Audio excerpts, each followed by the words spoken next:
So as usual நீங்கள் எப்படி ஒரு இடத்த வாங்கி பதிவீங்களோ அதே மாதிரி தான் இந்த அப்பார்ட்மெண்ட் வீட்டையும் நீங்கள் பதிவீங்க.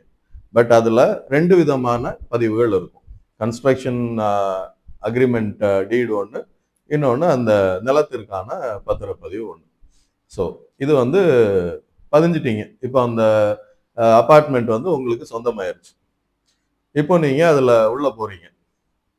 உள்ளே போய் அங்கே வாழும்போது என்னென்ன விஷயங்கள் நம்ம ஃபாலோ பண்ணணும் அப்படின்றது நம்ம 2வதாக பார்க்கலாம். இப்போ ஒரு அப்பார்ட்மெண்ட்டை பொறுத்த வரைக்கும் அங்கே வந்து ஒரு எக்ஸாம்பிளுக்கு 100 வீடு இருக்குது அப்படின்னு வச்சுக்கோங்க. அந்த 100 வீட்டுக்கும் தண்ணி வசதி கொடுக்கணும், அங்கே வந்து ஒரு செக்யூரிட்டி வசதி கொடுக்கணும், அந்த இடத்த கிளீன் பண்ணுறதுக்கான ஆட்கள் போடணும்.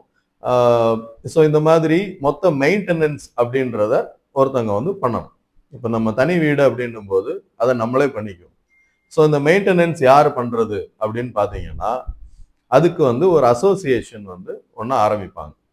அந்த பில்டர் கன்ஸ்ட்ரக்ஷன் பண்ணிட்டு அதை ஒரு சொசைட்டிக்கு ஹேண்ட் ஓவர் பண்ணுவார். இந்த 100 வீடையும் கட்டி அந்த 100 வீடையும் சேல் பண்ணிட்டு இந்த மொத்த நிர்வாகத்தையும் இந்த 100 வீடையும் மெயின்டைன் பண்ண வேண்டிய பொறுப்பை அங்கே இருக்கிற அந்த ஹவுஸ் ஓனர்ஸை வச்சு ஒரு அசோசியேஷன் ஃபார்ம் பண்ணி அவங்க கையில் ஹேண்ட் ஓவர் பண்ணுவாங்க. ஹேண்ட் ஓவர் பண்ணும்போது பண்ணுறதுக்கான பைலாஸ் அப்படின்னு ஒன்று கிரியேட் பண்ணுவாங்க. இப்போ அந்த சொசைட்டிஸ் வந்து அந்த பைலா படி தான் இயங்கும். அந்த பைலா அப்படின்றது என்ன அப்படின்னா, ஒரு பிரசிடென்ட் எப்படி செலக்ட் பண்ணணும், செக்ரட்டரி எப்படி செலக்ட் பண்ணணும், எலெக்ஷன்ஸ் எப்படி கண்டக்ட் பண்ணணும், என்ன விதமான மெயின்டெனன்ஸ்லாம் நம்ம வந்து செய்யணும். மெயின்டெனன்ஸ் அப்படின்றது அங்கே இருக்கிற மக்களுக்கான வசதிகள்.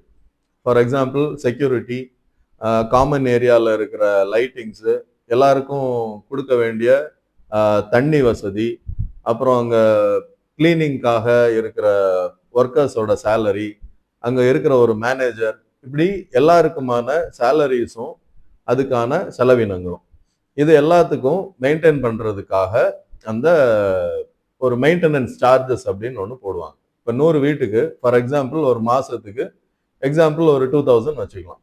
ஒரு வீட்டுக்கு 2000 வச்சு கலெக்ட் பண்ணுவாங்க. கலெக்ட் பண்ணிட்டு அந்த அமௌண்ட்ல காமன் ஏரியாவில் இருக்கிற லைட்டிங்ஸ்ல இருந்து நான் இப்போ சொன்ன எல்லா விஷயங்களுக்கும் அந்த சொசைட்டி வந்து செலவு பண்ணுவாங்க. இதுதான் அந்த சொசைட்டினுடைய ஃப்ரேம் ஒர்க். ஸோ அந்த பைலாஸ்ல இதை பற்றின எல்லா டீட்டெயில்ஸும் வந்து இருக்கும். ஸோ இப்போ அங்கே இருக்கிற ஒருத்தர் என்ன செய்யணும் அப்படின்னா, அவருடைய ஹவுஸ் டேக்ஸை வந்து அவர் தான் கட்டணும். ஒரு ஹவுஸ் ஓனர் அவருடைய ஹவுஸ் டேக்ஸ், ப்ராப்பர்ட்டி டேக்ஸ் இருக்கும் இல்லையா, அதை வந்து அவர் தான் கட்டணும். இப்போ காமன் ஏரியா அப்படின்னு இருக்கும் இல்லையா, அந்த காமன் ஏரியா மெயின்டெனன்ஸ் பண்ணுறதுக்கு அது போக நான் இப்போ சொன்ன அந்த விஷயங்களுக்காக மெயின்டெனன்ஸ் அப்படின்னு ஒரு சார்ஜஸ் ஃபிக்ஸ் பண்ணுவாங்க அந்த சொசைட்டி. அதையும் வந்து எவ்ரி மந்த் இவங்க வந்து கட்டணும். இது போக அந்த சொசைட்டி ஆரம்பிக்கும் போது அந்த பில்டர் என்ன பண்ணுவாங்கன்னா, கார்பஸ் ஃபண்ட் அப்படின்னு ஒரு அமௌண்ட்டு சொசைட்டிக்கு வந்து கொடுப்பாங்க. அதாவது ஃபார் எக்ஸாம்பிள் ஒரு வீட்டுக்கு இவங்க கன்ஸ்ட்ரக்ட் பண்ணி ஃபினிஷ் பண்ணி கொடுக்கும்போது அந்த வீட்டுக்குன்னு ஒரு அமௌண்ட், சே ஒரு 50,000 இல்லை ஒரு 1 lakh, அவங்க வந்து தனியாக அதை ஒரு அக்கௌண்ட்டில் டெபாசிட் பண்ணி அதை வந்து சொசைட்டிக்கு வந்து கொடுக்கணும். எதுக்கு அப்படின்னா, அதுலேருந்து வர இன்ட்ரெஸ்ட் எடுத்து இந்த டோட்டல் ப்ரெமிசஸ்க்குமான டெவலப்மெண்ட்ஸை பண்ணுறதுக்காக. ஃபார் எக்ஸாம்பிளுக்கு ஒரு ஜிம் இருக்கும், இல்லை ஒரு ஸ்விம்மிங் பூல் இருக்கும், இல்லை ஒரு பேட்மிண்டன் கோர்ட் இருக்கும். நாளைக்கு அதை டெவலப் பண்ணணும் அப்படின்னு நினச்சா அதை வந்து பண்ணிக்கலாம். பட் இதில் செய்யக்கூடாத விஷயங்கள் அப்படின்னு சில விஷயங்கள் இருக்கு. என்ன அப்படின்னு பார்த்தீங்கன்னா, அந்த யூடிஎஸ் அப்படின்னு நம்ம முதல்ல பேசணும் இல்லையா, அன்டிவைடட் ஷேர். அந்த அன்டிவைடட் ஷேர் அப்படின்றது அந்த மொத்த ஏரியாவுக்குள்ள இருக்கும். அந்த அன்டிவைடட் ஷேருக்குள்ள நம்ம இஷ்டத்துக்கு எந்த ஒரு கன்ஸ்ட்ரக்ஷனோ எந்த ஒரு புது விஷயங்களோ அந்த இடத்துல பண்ண முடியாது. இப்போ ஒவ்வொரு அப்பார்ட்மெண்ட்டுக்குள்ளேயும் தனித்தனியா நான் ஏற்கனவே சொன்ன மாதிரி கடைக்கு அப்படின்னு ஒரு இடத்த ஒதுக்கி இருப்பாங்க, ஒரு கம்யூனிட்டி ஹாலுக்கு அப்படின்னு ஒரு இடத்த ஒதுக்கி இருப்பாங்க, பார்க்கிங்னு ஒரு இடத்த ஒதுக்கி இருப்பாங்க. இந்த இடங்கள் எல்லாத்தையும் போக அந்த யூடிஎஸ் அப்படின்ற ஒரு கால்குலேஷன் வந்து அங்க வரும்.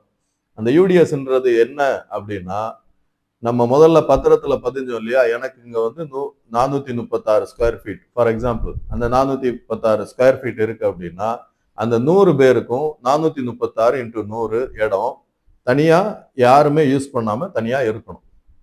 அந்த இடத்த தான் யூடிஎஸ் அப்படின்னு சொல்லி நம்ம சொல்றோம். அது வந்து இந்த கன்ஸ்ட்ரக்ஷன் ஏரியாக்குள்ள அந்த கேட்டட் கம்யூனிட்டிக்குள்ள இருக்கும். ஸோ இதுதான் ஒரு அபார்ட்மெண்ட்டினுடைய அடிப்படை. நம்ம தமிழ்நாடு அபார்ட்மெண்ட் ஓனர்ஷிப் ஆக்ட் அதுபடி இந்த நான் இப்ப சொன்ன விஷயங்கள் எல்லாத்தையுமே கவர்மெண்ட் வந்து ரெகுலேட் பண்ணியிருக்காங்க.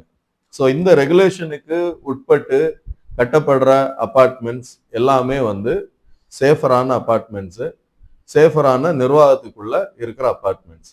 இது சம்பந்தமா உங்களுக்கு டவுட்ஸோ கேள்விகளோ இருந்தா நீங்க தாராளமா கமெண்ட் செக்ஷன்ல கேட்கலாம். தேங்க்யூ.